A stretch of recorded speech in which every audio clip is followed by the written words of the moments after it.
All right, welcome back to Boring Reviews. Nick here. I just realized what I forgot. My blanket. Jodi there. Well, the fan's not on, so you're good to go like Joe. Yeah, it's still a little chills. So, Chilly. it's always on the floor. We are excited for you to come back to our channel today, to click on this video, whether it's your first time or, who knows, your 100th time. We appreciate it. And we are here to check out some more Michael McIntyre as she tries to stealthily pull up that blanket. I got it. Which are we checking out today? A compilation of Michael McIntyre's best short jokes. Uh-oh. My ears are burning. Why? Because I've shrunk through the years, so I'm not even 5'9" anymore. I consider that short. 5'10" is average. I personally don't, 99% of the time I don't care about. You took the jokes as being on short people. I think they are. took the jokes as just being short, quick, like one-liners. Oh. Either way, if it's about short people, I really don't care. 99.9% of the time, I could care less about that. But she might be right. If you like our reaction to this compilation, please don't forget to like, subscribe, and hit that notification bell so you can be aware of our next uploaded videos. You're so tall, Nick. Yeah, compared to an ant. You gonna put those headphones on? Oh, that would be important. That's what we do on this channel. You're not short. You're making them think you're like 5'6". I just said I'm no longer 5'9". I've shrunk a little bit. Oh, babies. Do you not trust the intelligence of our audience here? No, I just don't listen to you when you talk. I've been saying that for years. Here she apparently doesn't go. Getting drunk, or as posh people have a variety of words for drunk. You can have, you can be wellied, or trousered, or arseholed. I was rat-arsed. You can actually use any word in the English language and substitute it to mean drunk as a posh person. It works. Did you have a drink last night? You joking? I was utterly gazeboed. It fits. You planning on having a drink? Are you joking? I'm going to get totally and utterly car parked. You can say it. You can play this in your own time. Last night, should have seen me pajamaed. Why is it when people say, have you got a pen? You know you don't have a pen, but you still frisk yourself.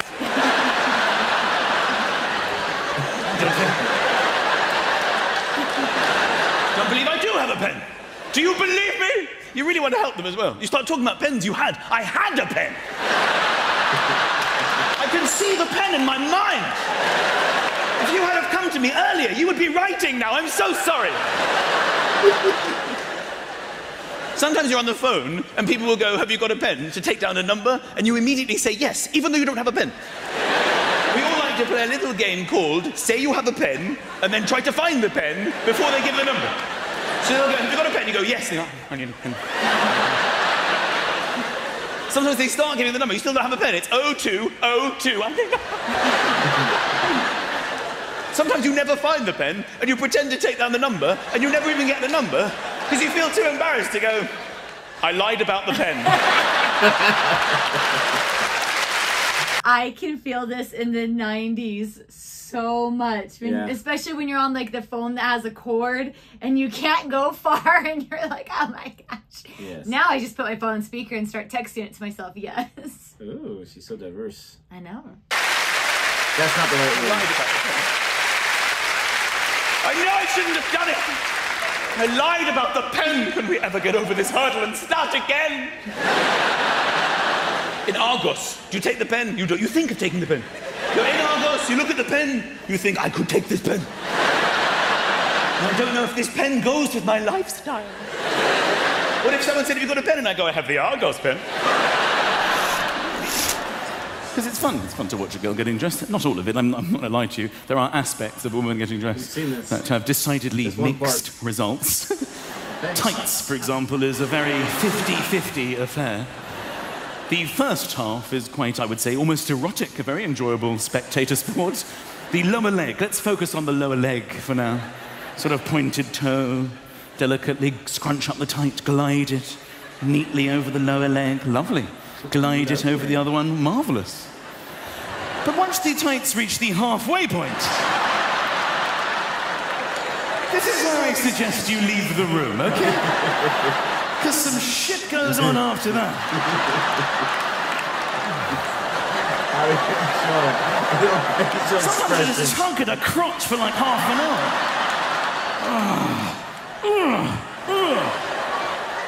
And just when you think it's over, she carries on. Jesus, what are we doing up here now? She's like walking around like a baby taking their first steps. Sometimes she looks in the mirror and goes, no, these aren't right. Don't do it again! A good book is called a page turner. This is how people describe good books. You will buy a book and it has on the back, a real page turner. This is the minimum I expect from a book. People are like, is that a good book? No, pages don't turn. This is more of a block than a book. I wouldn't recommend this book. So I went to South Africa, and they invited me to go to Cape Town and Johannesburg. And I kept telling people, I was like, I'm going to Cape Town, Johannesburg to do comedy. And they would always say the same thing, you're going to love Cape Town. And I go, what about Johannesburg? And they told me almost to a man that they knew somebody, or they knew somebody who was shot in Johannesburg. I looked it up online, big mistake, it's the murder capital of the world. More people are shot in Johannesburg than anywhere in the world. I tried to pull out of the gig, I called the office, I said, can I not do the Johannesburg one and just do the Cape Town one? They said, it's too late, you've sold all the tickets, you've got to go. They said, you're overreacting, you're being silly, it's a lovely venue, why don't you look it up online? So rather than going on the website, modern day, I went on Google Street View. You know when there's that green man, when you pick him up, and you drag him, and then you drop him on the road, and then that road comes up, because they photographed all the roads in the world. So I dropped him outside the venue in Johannesburg to see what it looked like, and he got shot. That's when I knew. It was such a good idea. What happened? What happened?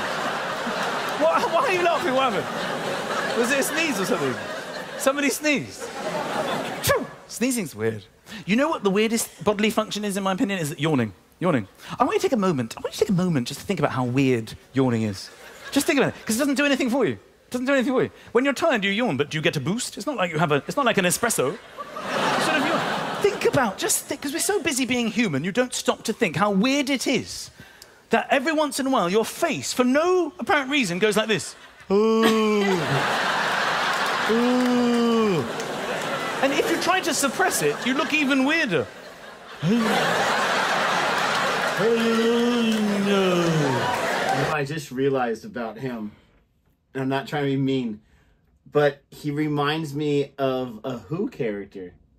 Oh my god! From Whoville. Oh my god. And especially when he makes these special facial expressions, it's like he's got the makeup on or something like that. Oh, no. And how weird is this? It's contagious. How weird is that? How can it be contagious that one person does this, oh, and another person just goes, oh?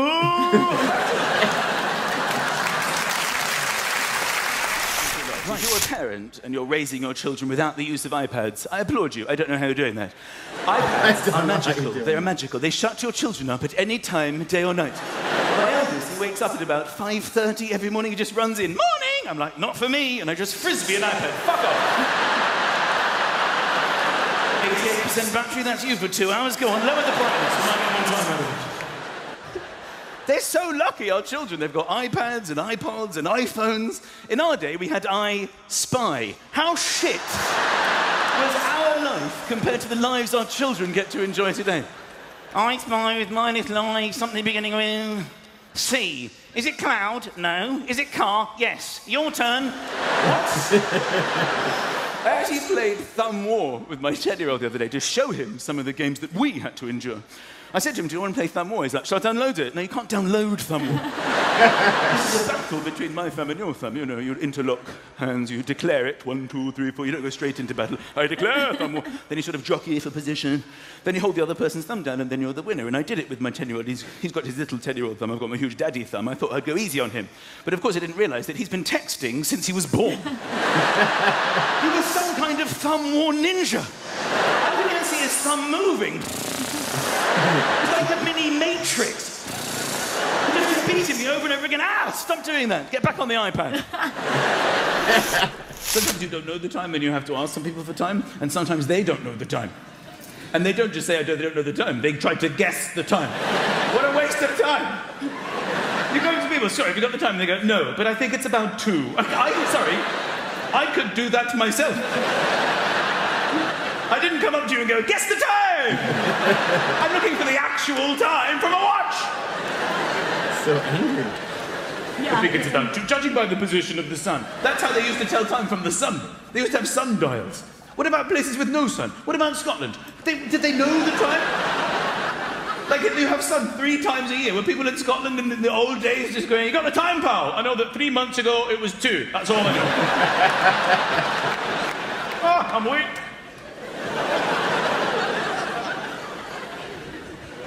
People ask you the time, it's an odd moment, especially in London, when people aren't supposed to talk to each other, and they'll come over and they'll go, excuse me, and right, that freaks you out. Like, what? Who? Why? You? Why? Who are you? What do you want from me? This is all going on in your mind. Who is this crazy person who's come into my life? And they'll go, have you got the time? And then that all shifts. You're like, ooh, I've been selected for time. You feel quite honoured. You look at other people. You didn't want time from them. You've come direct to me for time.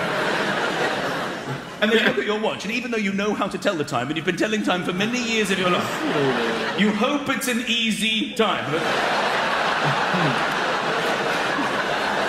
It freaks you out. If it's not 1:45 or past or 1:15, you've no idea what to do. Right. Oh, it's 13. No, I would say, you do it, take it and leave. Take it and leave. This is how you walk, by the way. My son's got it now. With your legs. I say, yeah, baby. It's just the arms get involved, isn't that odd? Your arms do this. Your legs are doing most of the work, but your arms think, I'm going to do something. I don't want to just sit here. Because it looks odd if you don't use... This is odd, isn't it? This is odd.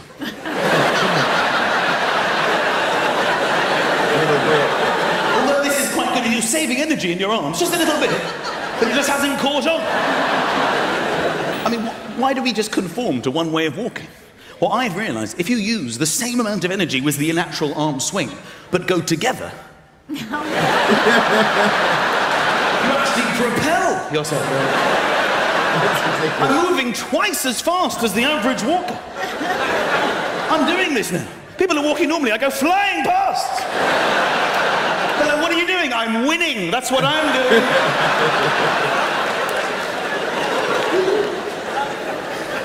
And I've also felt, as I'm sure everyone in this room has as well, that skipping, although socially unacceptable for anyone above the age of 6, is actually a remarkably easy way of moving.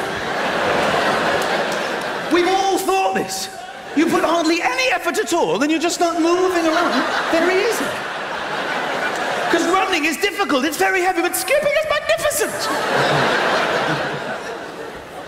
So what I'm doing now, by combining the two... No.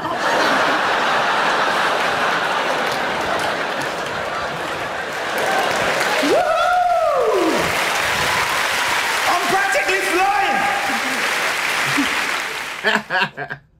I have never heard or seen anyone ever create a whole joke on walking. That's brilliant. That was hilarious, but it's just true because so it's like, creative. what do you do with your arms? A lot of times I'm like, oh. Makes you wonder, like, because most, I would think, all creative people, they get these moments of creativity and something that's really, really good come to their mind, like out of nowhere, right? Like it's just like they're eating dinner or they're cooking dinner or they're on a walk or I have no idea. It's so random. Like I think it's very seldom. It's like they're sitting down, like, okay, I need a great idea right now. Go brain. I think it's just so random. Like, oh, that's kind of cool. Let's write that down. But that's brilliant. The whole walking, arm moving thing. It was so true. Well, I always like look because I am an automatic like arms fold across the chest person. Like, and I know that it shows that you're closed off and it's a barrier, but it's like a safety, but also a comfort to me. So I like it. I don't know. I guess the safety is the. She likes to be antisocial. Maybe a little bit. But I look at all these kids and they're just standing there with the arms down, like talking. I'm like, this feels so weird. How are you doing that? I'm gonna cross. But I try to uncross as I'm talking to people. I'm like, nope. So I learned early in our marriage that whenever she was like mad, because she always acted like, I'm not mad. But whenever she was mad when she folded her arms. Like, it was just like, and she didn't even realize the involuntary reaction.